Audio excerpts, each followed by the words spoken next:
Hey guys, David here, back with another video. This one is on some setup updates, I guess you could say, slash studio updates for my iVlog live shows.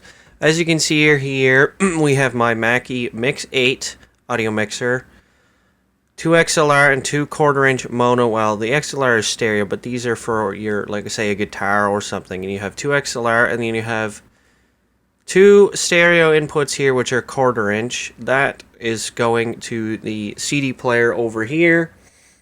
And these are actually quarter-inch to RCA stereo adapter, so I have to leave them sticking out just a tad bit. And if we actually... Okay, maybe it's not playing. Oh, it is, but as you can see, we'll have to kind of... Oh, maybe that's why. Haha, there we go. As you can see, it's kind of iffy. Have to make sure they're sitting just right.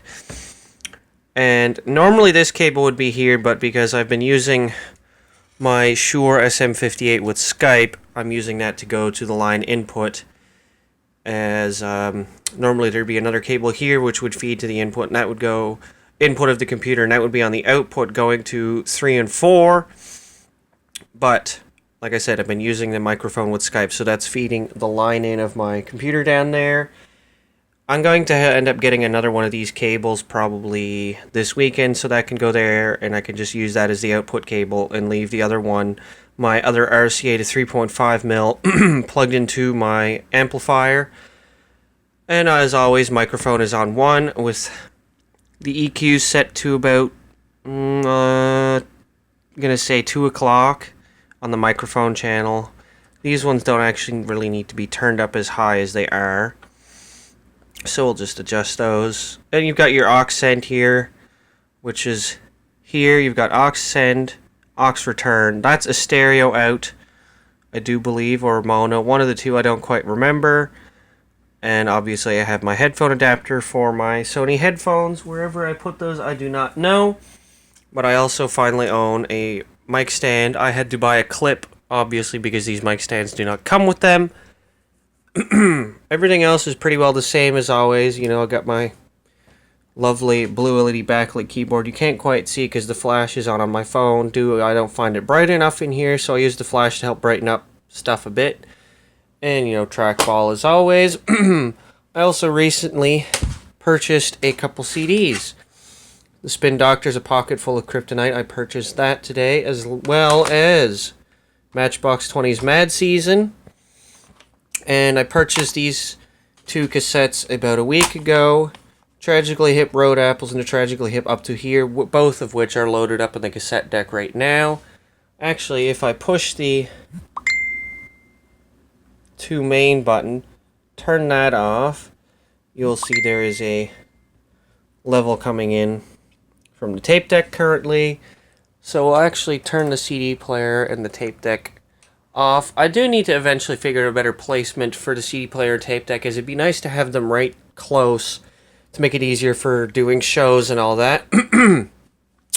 Right here are the Pioneer CSX300K speakers. You can actually kind of see the little 4-inch speaker hidden inside there. Same with this one. And this cable is about 10 feet. Like I said, this is the CD player, this is the tape deck.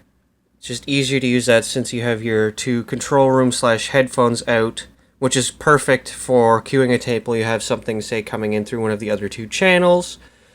And then when you're ready to actually play the cassette, you can just go ahead over here and hit the to main button, and that'll just feed it through this area here. Which, in your headphones or to your control remote, say if I had those plugged into a set of monitor speakers, you can go ahead and, you know, just adjust it here. The main mix adjusts everything, and then you can go ahead and finally tune the audio going in your headphones or speakers through the control room output.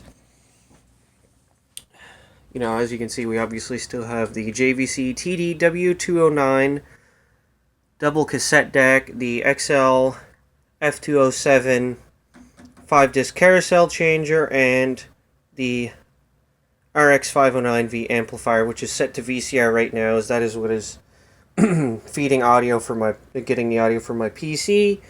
I still have to tackle cleaning the volume knob on this, and side 2 of the cassette deck does work fine.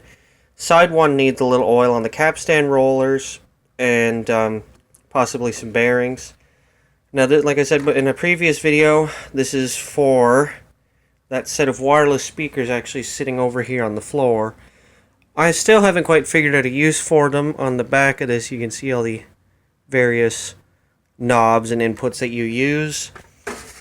And I've hooked up a set of rabbit ears to this bad boy here for the FM. As you can see, it crackles. So if we actually hit FM, it'll click in to 105.3 FM, which is the Fox, Fredericton's best rock station, and it definitely is. So if we actually...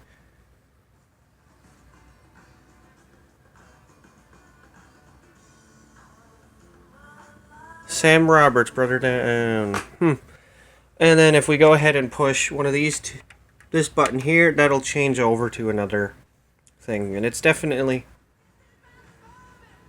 picking up really well. And then we can go ahead and select VCR again, and that'll go back to the computer input. Eventually, I would like to get the amp hooked up to the control room outputs, but I would need to get a couple more adapters. That way I can just monitor through the amp and adjust the volume, so I don't always have to wear headphones. It'd be kind of nice to have. So actually, if we go ahead and turn this on, I have 3 CDs in here right now, so we'll go ahead and open. We've got 4 CDs, right? I also have a Burn CD loaded in there. We've got Joe Satriani's Time Machine. Excuse my coughing. I've had a sore throat the last couple days. We've got this Burn to Mix CD. And we'll go ahead and rotate it a little more. We've got Spin Doctors, A Pocket Full of Kryptonite, and Matchbox 20's Mad Season right there. Now I just need one more CD basically to fill this thing completely. So I'll get ahead and close it, and if we hit disc 1, it'll grab Joe Satriani's Time Machine, disc 1. I wonder what happened to the other one. It was a 2 CD set, but anyways, we'll go ahead and turn that off now. Another update, I do finally have a 1 terabyte drive today, or 1 terabyte drive for that. Picked it up locally at the thrift store / pawn shop today for, that is, before tax. I do have the other slips here. I took this out because I was hoping it would brighten up my room a bit, but it doesn't really make a difference taking the globe off the overhead light. And that is after taxes. You can see subtotal before tax, $74.95, $9.75 for tax, and then total amount is $84.70, which isn't too bad because it was a brand spanking new drive. I did have to actually make a partition and initialize the drive first, but that's not a big deal. But anyways, that is all for this little update / whatever else video. I shall see you guys later.